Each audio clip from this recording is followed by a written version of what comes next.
The recording of the record was it was a really intense period of time in my life, but like maybe the happiest I've ever been.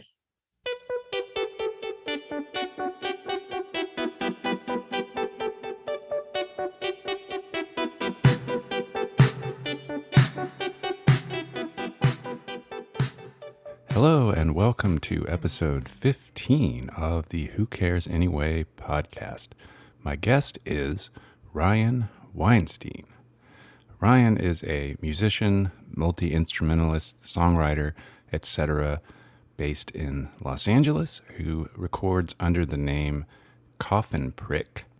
And we'll say a little bit more about that in just a minute. But before moving to Los Angeles in, I believe, 2017, Ryan lived in Chicago, where he played in a variety of musical ensembles, including the Cairo Gang and Coffin Pricks, plural. And then before that, he lived in Miami, where he grew up, and was a member of the sludge slash metalish band Cavity, and appeared on several of their recordings, which came out on labels such as Man's Ruin and Hydra Head in the late 90s, early 2000s. Now, with all that being said, you might be wondering, what does this have to do with this podcast series, which is, after all, related to a book about San Francisco in the 1980s and 90s? Well, Ryan, much like Vincent Albarano, my guest a couple of episodes ago, is someone who I met earlier this year over social media. And in the course of following him, I saw the announcements for his album, the debut by Coffin Prick in the singular. And I listened to it, in particular the first single, Laughing, which is also the title track. And as I say in the interview, I didn't really know what to expect, but I was still surprised. Partly surprised by how good it was, but in particular, the guitar riff on that song, Laughing, really grabbed me. I described it in a comment or maybe a message to him as wrong yet musical. And I guess I'm fascinated by these kinds of contradictions or paradoxes, and was interested to talk to him more about the process of not just writing that riff, but creating the album in general, and some of the ideas or influences that went into it, particularly given, his enthusiastic reaction to the book, and also knowing a little bit about his background, Cavity being a band that's pretty different from what you hear on the Coffin Prick album. And then on top of that, I really didn't know much at all about what had come in between those two bookends. And so that's really what this interview is about. Having said that, there is a really good Neil Hamburger story that you might want to stick around for, as well as some other digressions. But we get things started with some of his thoughts or reflections about Cavity before sort of fast forwarding to not quite the present day, and then eventually kind of backtracking into the Chicago era and making some comparisons or contrasts between Chicago and Los Angeles. But with all that said, I'll go ahead and get out of the way and let us get on with this interview with Ryan Weinstein.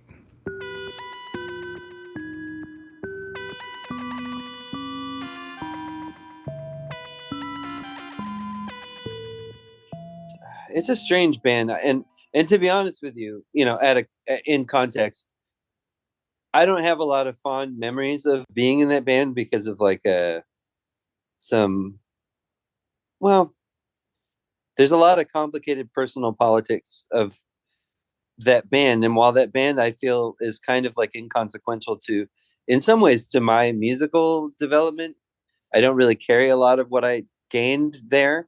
But I would say that like that band was sort of really crucial, and that time was really crucial because it was my first time going on tour, my first time leaving the city I was born in and going to places in the world, and traveling in a pretty, intense fashion. It was kind of a crazy crash course for me.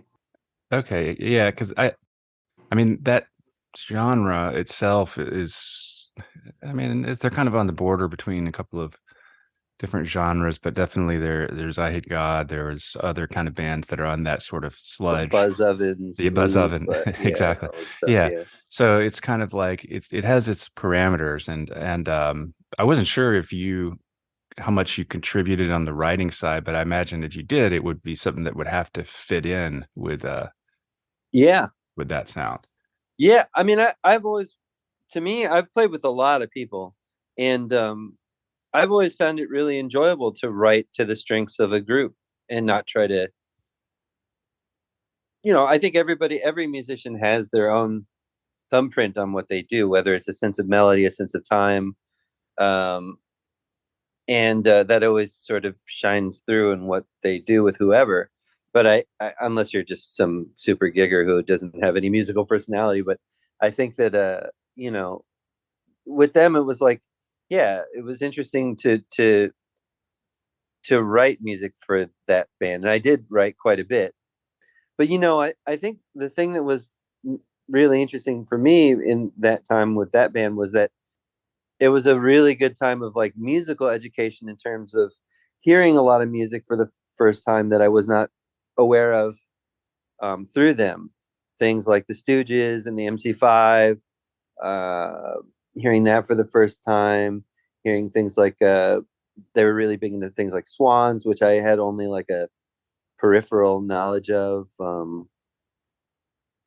The Scientists from Australia, Birthday Party, things like that. I was hearing a lot of that music through those people at the time.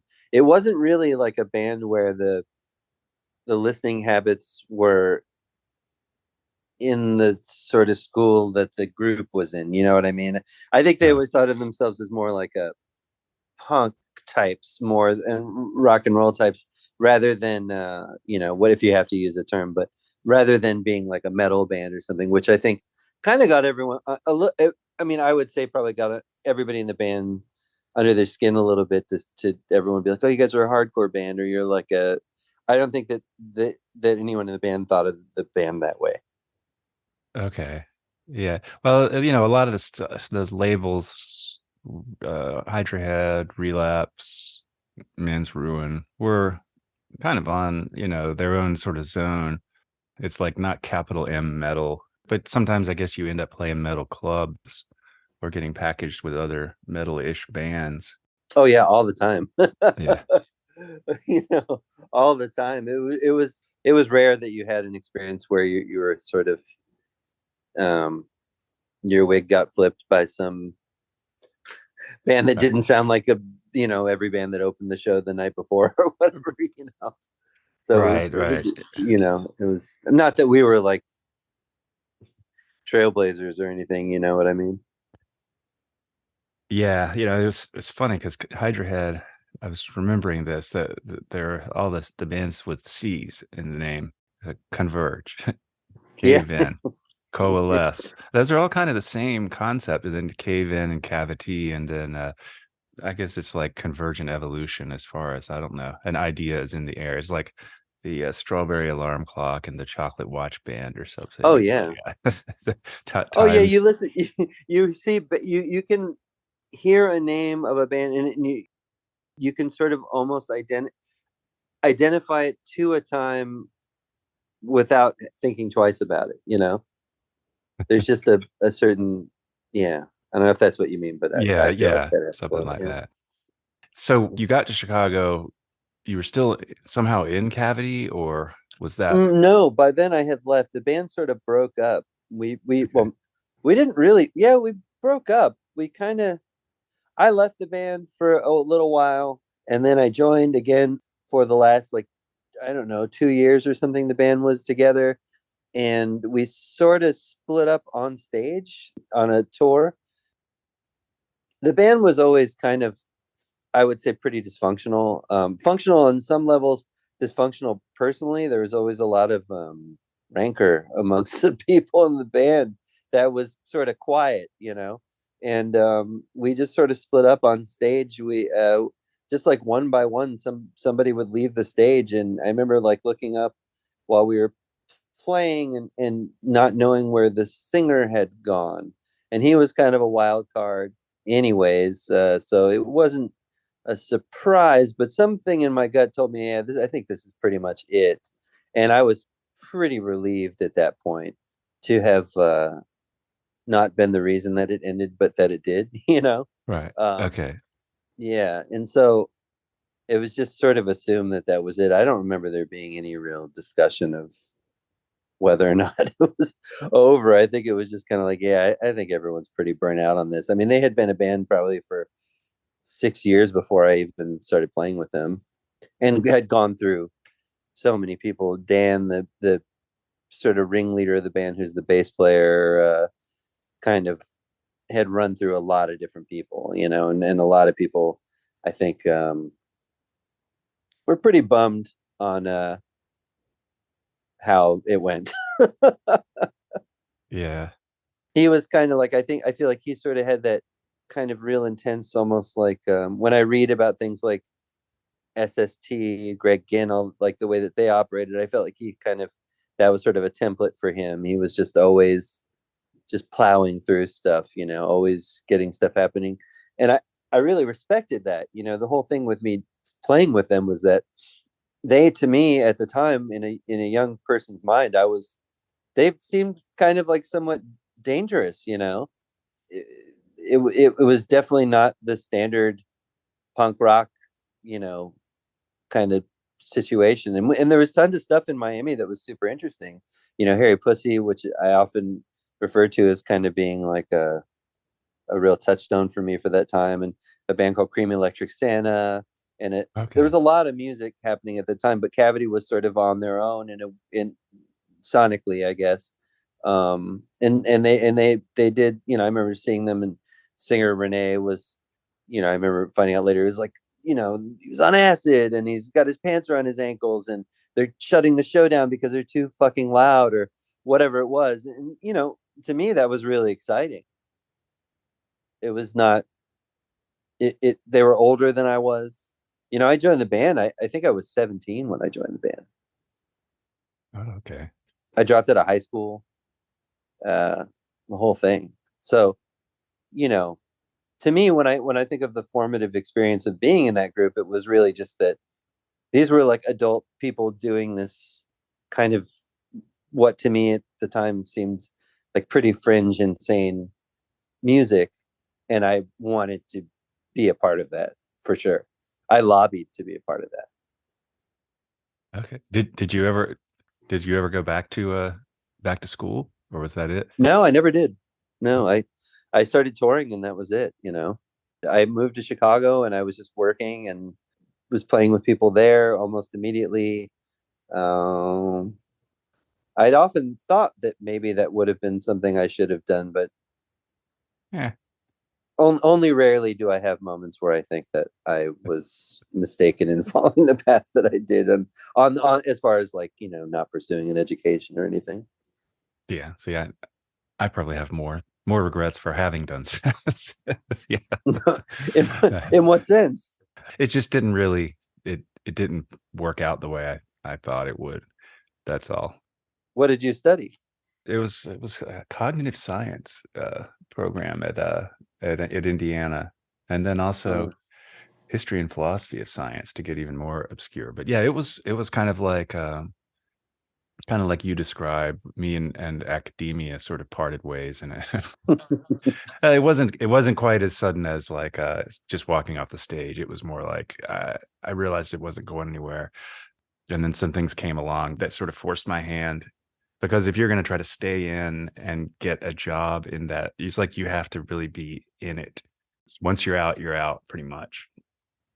And well, I think everybody has that this is your life moment, where you yeah, sort of start to wonder if this is it, and then kind of having the bravado to say, oh, yeah, I think I'm going to be someone who's in a band. yeah, like as though that was going to provide you with any kind of security, or especially coming from the place. I mean, for me, like the place that we were coming from at the time, it wasn't like there was any sort of notion that you were going to, like, quote unquote, make it or something. oh yeah, And it certainly wasn't, even though there were times where, you have your ups and downs where, oh, well, we're actually, it seemed like a big deal to make $500 at a show, but you definitely start to wonder, is this it? Is this what I'm doing? And then you kind of just, if you do it long enough and it just becomes the thing that you maybe didn't even imagine you'd be doing, but it just was the thing you accepted. And I think maybe with education, it's the same. You kind of get to that point where, like, you do wonder, like, is this it? Yeah. I don't know. Yeah. It's worked out. It's worked out. If when I started working on the San Francisco book, it was before I started graduate school, and I just thought, yeah, I'll be through graduate school in a few years, and I'll work on this in the summer. But it turned out to be longer, and I didn't get anything done on the book, and really kind of pushed it aside. And it was only after I finished and had some other things come up that I was like, okay, I need to be serious about this. And so, yeah, if I had stayed in academia, I wouldn't have been able to do that. But that's, I mean, what do we do anything for? You know what I Yeah. mean? Like, you writing that book, it's like somebody had to, or nobody had to, but it was you, and like, personally for me, I'm glad you did, Oh, because it's like that's a that kind of world of music was something that I've had like a long interest in, and it's never been really properly documented. Flipper would be a footnote in some other thing, and or maybe they would mention crime, or or whatever, but that kind of, like, going into the more obscure bands, Pink Section, Minimal Man, even Tuxedomoon. I have Isabel's book here. I don't know if you've read that, but that oh thing's yeah. totally amazing. Yeah. I read it very closely. I read it very closely. And that was one reason why I didn't do more on them, which is because they had already, I felt like they'd be like, man, we just did these interviews. Yeah, Because, sure, right. and it was closer in time when I was doing the interviews to when that came out. It was more like 8 years. So I felt like I would have been subjecting them to sort of double jeopardy.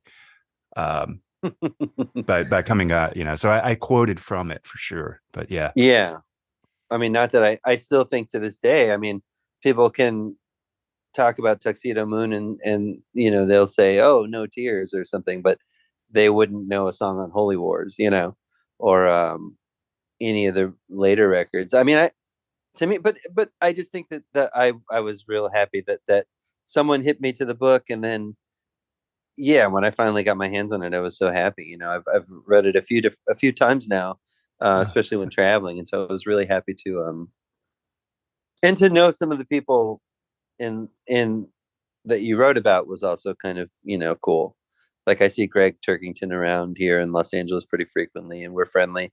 I actually booked him to do his first ever, when I was living in Miami. It was that long ago. I booked him to come do a Neil Hamburger gig in oh, Miami. okay. I had his Great Phone Calls record, and I had records on Amarillo. And is it Amarillo or Amarillo? How do they pronounce it? I'd say Amarillo. That's what I've always said, but Yeah, um, but I had a Zip Code Rapist record. I had what other? I think I had a Dieselhead record.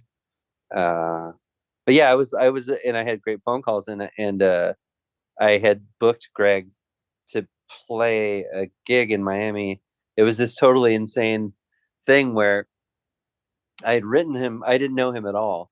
I had written him at his website. I think that this is probably like AOL yeah. sort of time, and I'd written him and got a letter back, or an early email back from someone named Bonnie, who I'm convinced was actually Greg, unless I'm wrong, and Oh, yeah, Bonnie Jurgens, yes.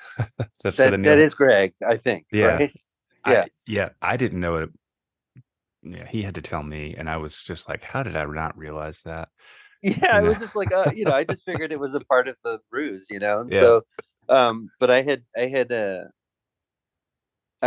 really thought he was a genius, and loved what he did, so I wanted him to come play in Miami.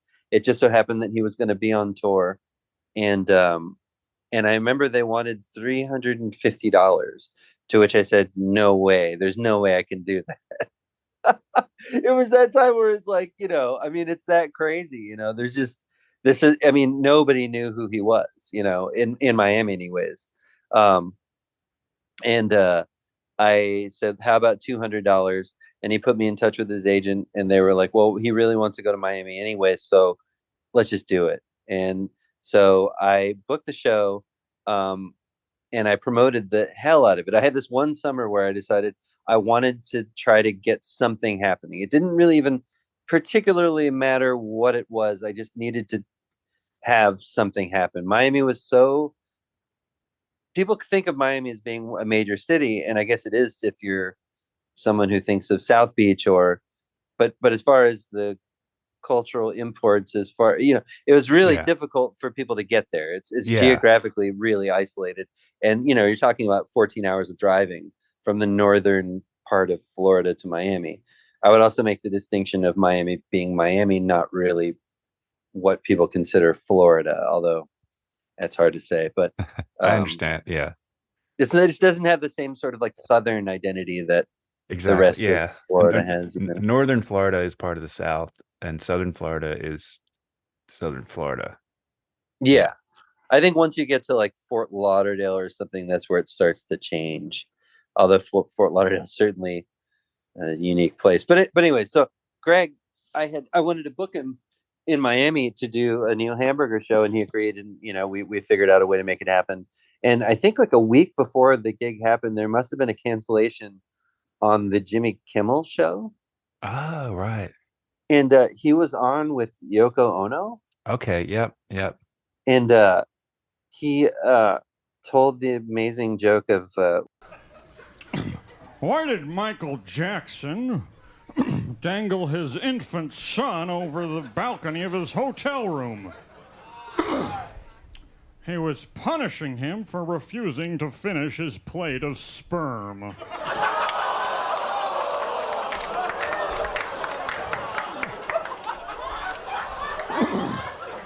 Oh. Oh boy. and Yoko Ono was like mortified, and this is on national TV, and this is pre-social media, pre-whatever, and so somehow this I think people actually watched it, and I'd promoted the hell out of the show, and somehow about 300 400 people showed up to the show, and I was able to pay him like over $1,000 over what I thought I was able to pay him. And when he and I see him every couple months we run into one another.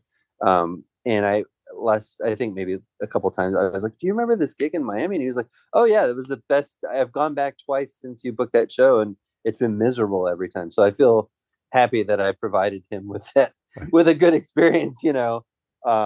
But just talking connections to that, to your book, I feel Oh, like yeah. that's I have these. There are people that I know who've been involved in a lot of stuff, and I was really happy to get my hands on the book, and I really love it. Okay, because I appreciate all that. I was going to ask, not that there has to be anything, but like listening to your record, I was going to say if I were to try to connect it to anything from that time and place, it would be more on some stuff that I kind of passed over, which would be kind of on the Ralph Records Elf side of Records, things. yeah. But that doesn't mean that, there's other music outside of San Francisco. And I've seen some of the different reviews and the different comparisons that people have come up with. I don't know.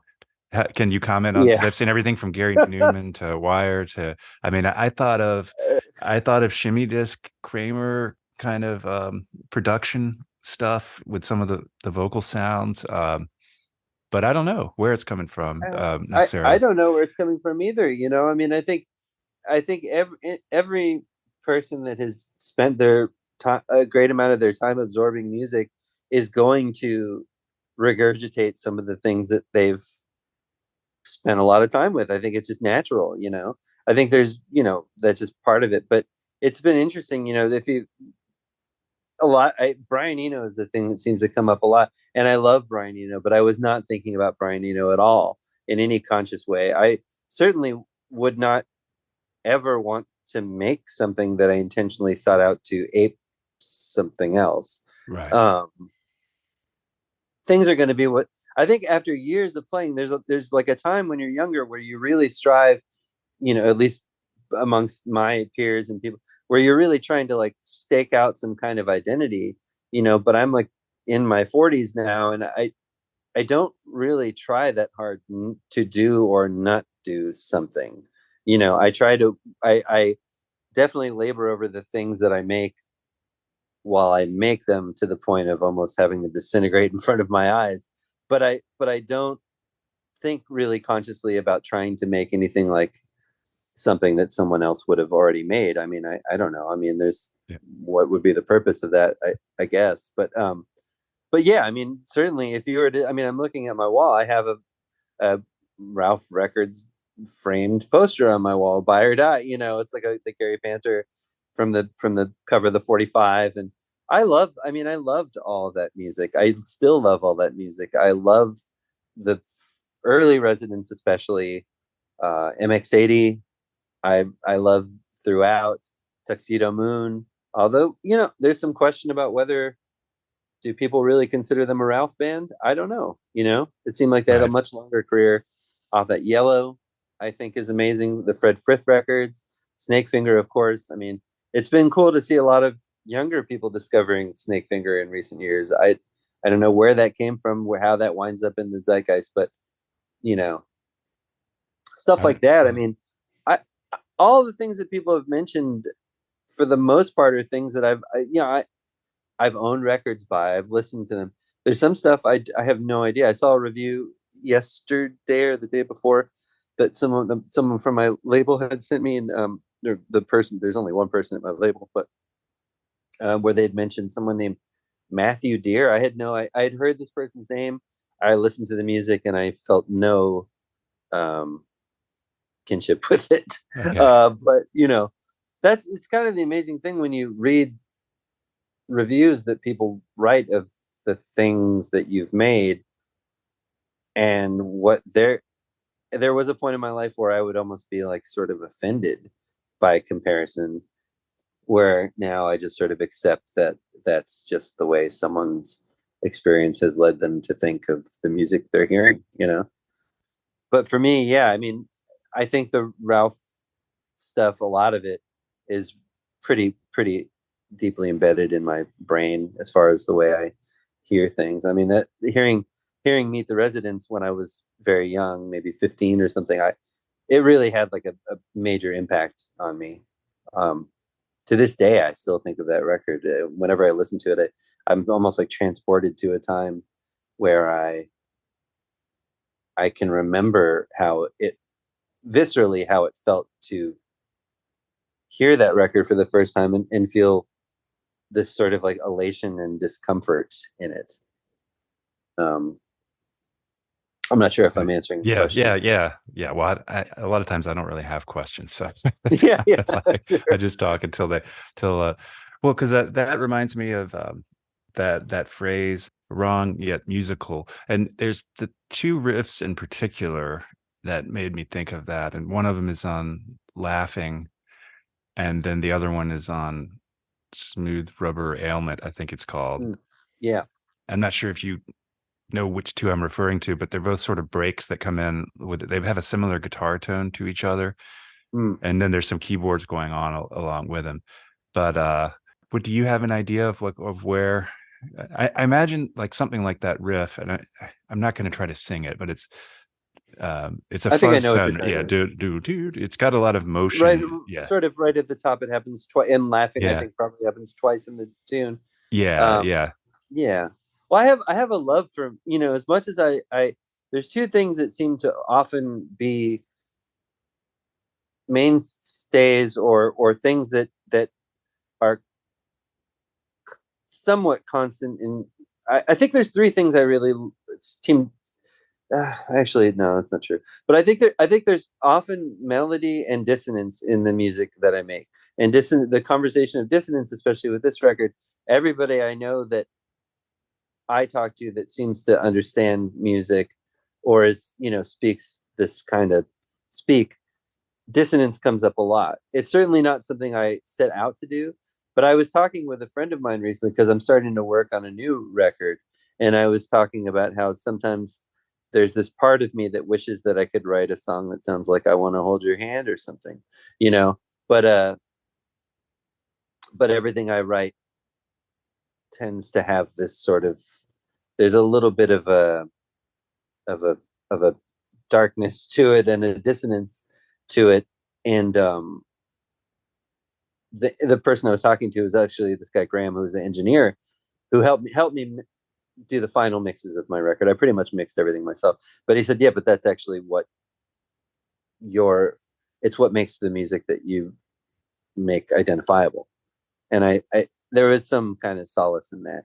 But I do think, yeah, the melody and dissonance are two things that seem to be places that I gravitate towards in music. And I would say I also tend to, one thing that I think maybe is a bit of a distinction in my music from other people that make music that mine's from the same field, is that I do think that there's part of me that is often trying to write things that have almost like a hook like quality. I'm not sure if anybody else hears that, but that's how I feel. I definitely heard it in that part, and it was, it's those two things at once that I mean, that was the quote single, and I listened to it. I was like, that really, it wasn't what I was expecting, but I didn't really know what to expect. But it was, but that quality, because I gathered, I mean, this is just a guess, but my sense would be that riff or something like that is something that is more intuitive as opposed to something that you're sitting down and mapping out, like in terms of you're not getting out the slide rule, obviously, and like doing tone rows and stuff like that. But I don't even know if correct me if I'm wrong here, but that might be the kind of thing that you played without really thinking about it, and then you go, well, let me figure that out, or after the fact. That's exactly what that was. Yeah, that was I usually can visualize a sort of map for the music. I'm usually thinking of things pretty visually, and I'm almost like conceiving them in a visual way before I'm sat down to try to make things.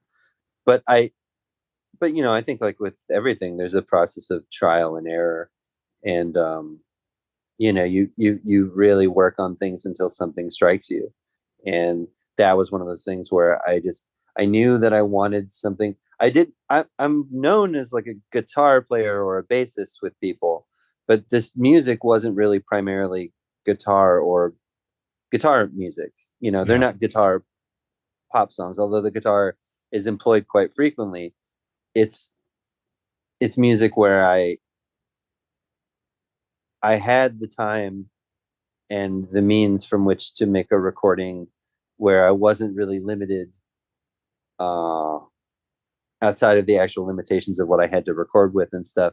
I could do whatever. I had no intention of ever playing this music in front of an audience. So it wasn't even a concern of mine. So something like that part, I knew I wanted a guitar to be there, and I just wanted to work it out, and I just waited till something worked. And then you hit upon something like that, and you just wrench on it until something falls into a space in the music that you feel is an accurate portrayal of whatever you're trying to convey.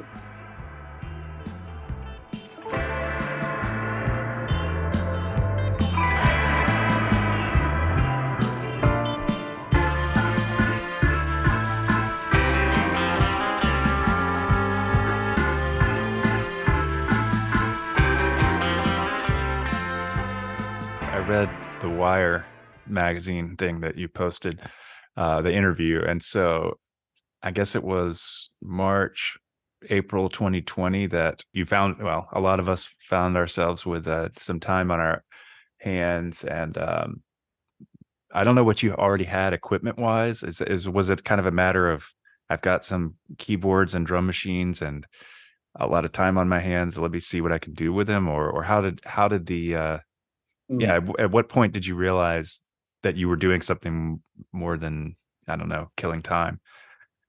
Honestly, that period of time where I sort of shored up the idea that there was the possibility of making a record was the time that I started to see that. Because I think the way that I write, I don't think I feel like there was definitely a thread between the music and there was an arc. And I think even in the way the record was finished, there is sort of like, I think of the record as being one continuous piece of music that's broken up into songs. There's spaces between them. I think of it as being kind of like that. So I don't know. I guess pretty early on, I didn't have a lot of equipment at the time. Um, People had always encouraged me to, for years, people would say, why aren't you making a record of your own? Why aren't you making a record of your own? I never really wanted to. I always enjoyed being in a group. Um, but I guess during that time, uh, hmm, I don't want to have like a Barbara Walters moment here, but uh, I had become sober at that time. Uh, and a lot of really intense physiological changes were happening with me. And the recording and the routine that I had of recording during that period of time was very intense. I would wake up in the morning, I would walk my dog 4 miles around 7 a.m.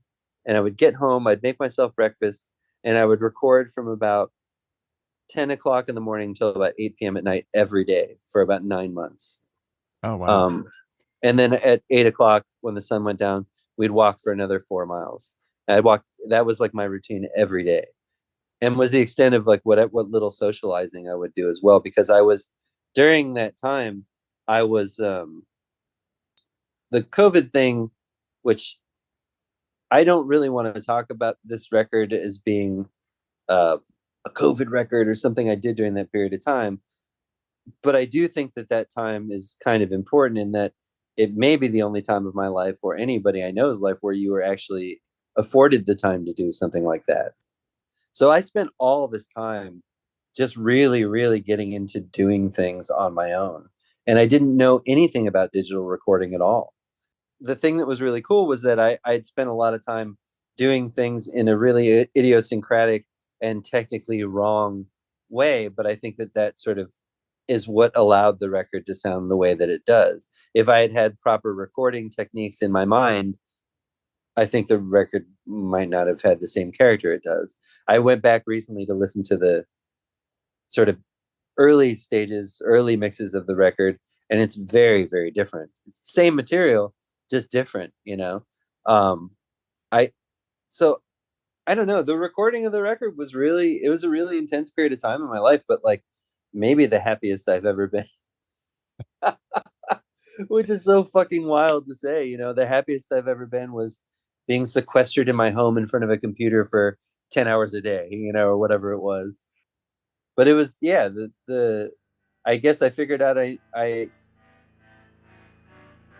maybe a couple months into making it, I realized that I had like enough to for there to be a record. It should I finish it.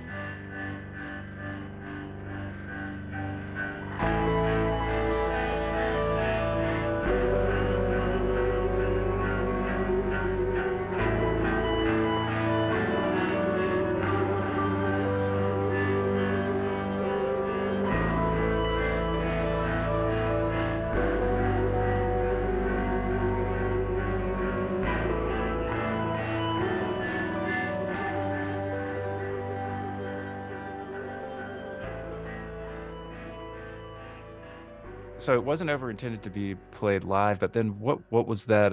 What was it like with those two shows? Because you had the one in L.A. and then the one in Chicago with a totally different band. And I just saw little clips. I haven't done any like real A/B comparisons, but I imagine you were doing a somewhat loose interpretation of the music, or Definitely. I did not think that I was going to be able to pull it together. I knew that from I mean, it's not like I had, it's not symphonic music. You know, it could essentially be done with a group of, you know, 5, 6, 7 people. But there's a lot of variables involved with putting a group together, I feel. And a big part of that is like the synergistic relationship between the people playing the music. I do feel lucky, as much as I sort of have trouble with people in Los Angeles. I do feel lucky that I know a lot of really great musicians that are into exploratory approaches to making music. And the cool thing about that, my philosophy on this music is that it is hyper composed. and when I say composed, I wasn't writing sheet music, but I mean, I everything was very intentional. But by the time I was done, it had been 9 months since I'd worked on a tune, and I couldn't even remember the process I had gone through to get to where it ended. So I had to go back and sort of relearn a lot of stuff as well. Okay. But essentially, the people that I had selected to play with me, I knew that I had a good personal relationship with, and I knew that they would understand the music as well as anybody I could imagine in town. And so to set up to do these releases, or to do the release show here in LA, I had to go back and really kind of go over the music and try to get myself back into the place that I was when I made the record, which was only slightly difficult. But yeah, I didn't think it was going to be possible to capture what it was on the record to the T, but I think we got close enough with it also being its own thing. And I think it was a success on that level for sure.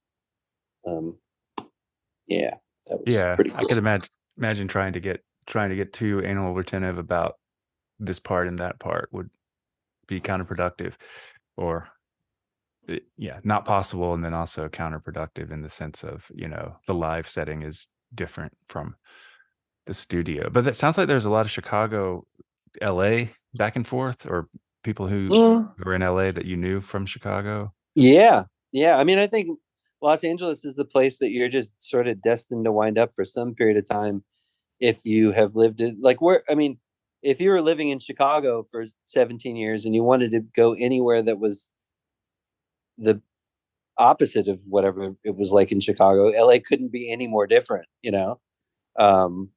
And so Los Angeles, yeah, I think a lot of people gravitated here. I came here because Emmett Kelly, who I was playing with in the Cairo gang, had sort of said we had a record coming out, and he was just kind of like, I really would like you to come out here. And I had kind of burned up all of what I wanted to do in Chicago. So there was, and it seemed a lot more welcoming than it had previously. All the times I've been in LA in the past, maybe I didn't have a car, you couldn't get around. You couldn't I mean, it would be just such a pain in the ass to do anything. Um, and nobody really wanted to live here. There wasn't really like a reason to live here, unless you're in some kind of industry. It wasn't like, I'm a graphic designer, I want to live in Los Angeles. All that has changed now, but there wasn't really the call to live here unless you were doing something real specific. But there all of the stereotypes and all the tropes about Los Angeles, they all ring true. But there is a whole world of people that are doing stuff and behaving in ways and thinking in ways that don't reflect that. And I think that if you're like really careful, you can find yourself with the right people. If you're not paying attention, you're fucked, you know. But I think if you're somewhat strategic about the kind of people that you want to meet, and who you want to be around, and the kind of relationship that you want to have with the people you're working with creatively, I think you can.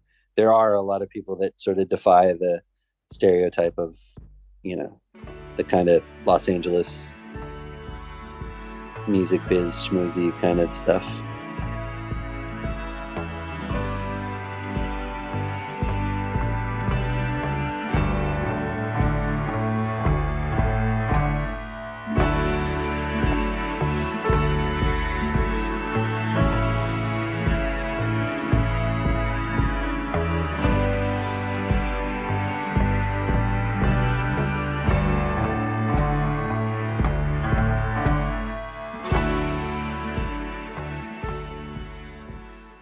We kind of passed over the Chicago thing, and I admit I don't know the thing, your period there, but as I look at the trusty discogs.com page, Incomplete. Well, a lot of bands that you were in, and I don't know the common thread in terms of what sort of role you played in terms of central versus peripheral, and what kind of common threads there were genre wise. Not really much. I would say that I'm not the kind of person that generally speaking, that you have in a group where I don't have input. If I were to have a little bit of self-awareness here and kind of openly admit this, I would say that generally speaking, if I'm involved in a group, I'm usually there in some creative capacity. Um, but I'm never like, never intended to take over anybody's outlet or whatever. But I've always been like kind of like I'm rarely ever just like a hired side person just playing anybody's tunes. I'm generally like when people bring me in, it's usually for a reason. I don't know. As far as there being any kind of aesthetic sort of like a thread between any of them, or like, not really. Chicago, you do find that there is like generally a kind of I don't know if you'd say it's like a commonality amongst, or like, what would you call it? There is like a Chicago thing, and I could definitely feel it between the groups, the approaches in the groups, that my Los Angeles group and my Chicago group, same music, just completely different approaches. Chicago is a very there's an identity, often in the playing. It's a little bit like living in Chicago. It's a little bit harder. It's a little bit more not meat and potatoes, because that sounds diminishing, but there's just something in the way that people approach things that's just very different. LA is a little bit lighter. People are a little bit lighter in the way that they do things. I don't know. It's almost intangible. It's hard to describe. But if you've spent a lot of time with playing with people in either place for prolonged periods of time, you can sense it. I would say that the two groups, my group in Los Angeles and my group in Chicago, were very, very different. I mean, we also had different I flew to Chicago, and we had to get directly into rehearsing, and my travel time to Chicago was extremely brutal. My 3.5 hour flight turned into a 12-hour travel day. And in the very short amount of time that we had to do stuff, I felt like I never bounced back.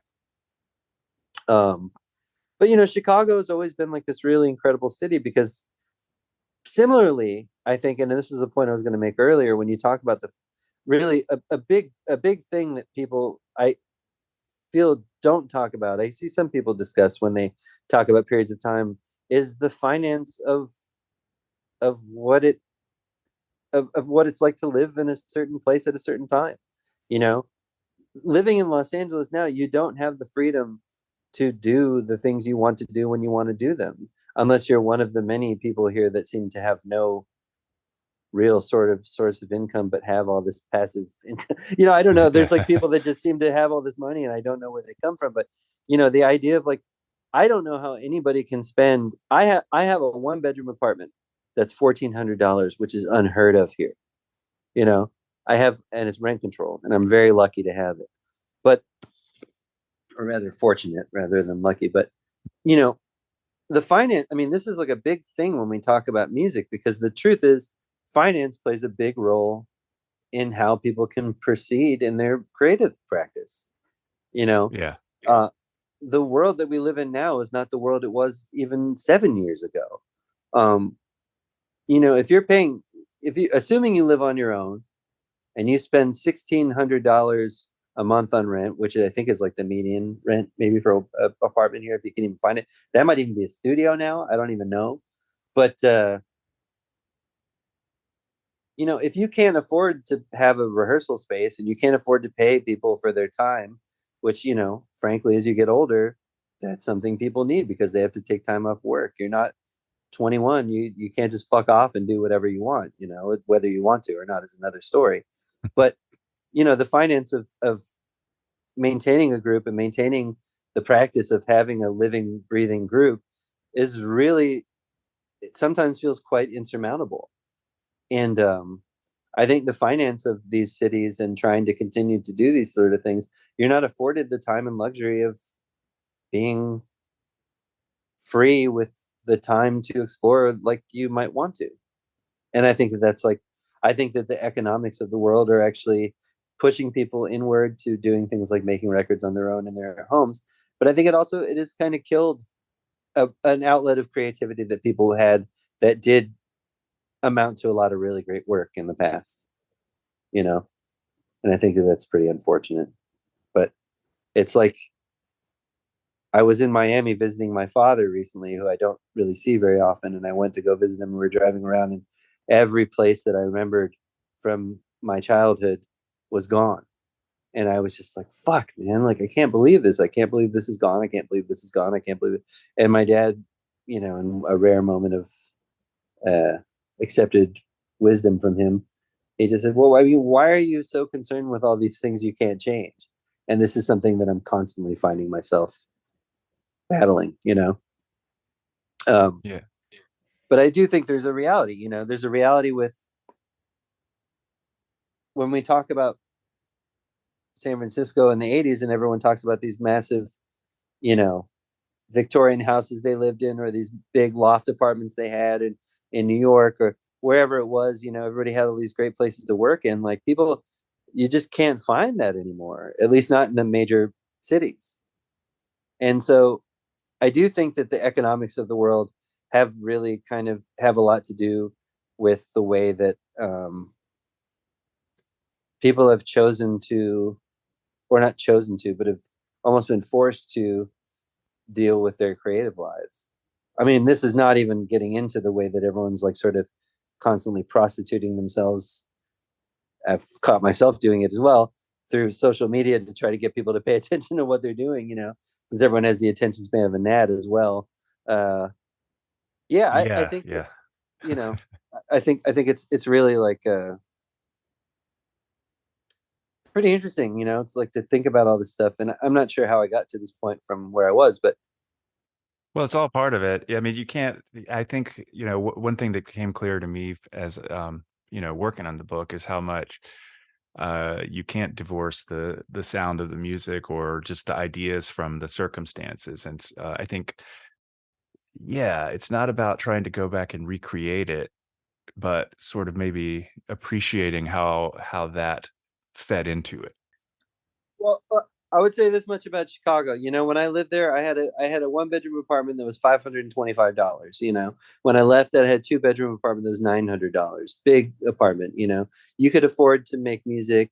Plus, you had the deluge of intense winter that had you inside a lot. And doing things like making music with people and going to a rehearsal space or doing it in your home or wherever you were doing it was a viable option, as opposed to whatever, but as opposed to, you could afford to do it, I guess is what I'm saying. But I guess the one thing is, though, that I want to avoid for the rest of my life is that I want to avoid ever saying that, things are just fucking awful now and whatever. They are no doubt awful, but there's always a guarantee that there's always going to be a generation of people that are coming up underneath the generation that kind of absorbed a lot of the shitty stuff, who's going to want to react against that and do something else, and that's where all the great stuff always happens, not always, I mean, but I mean, like, that's often the genesis of things that become interesting later down the line or whatever. So, as bad as I think it is, from my perspective, there's someone else who's having the absolute joy and pleasure and despair and everything that comes along with, like, figuring yourself out creatively now. So it can't be that bad.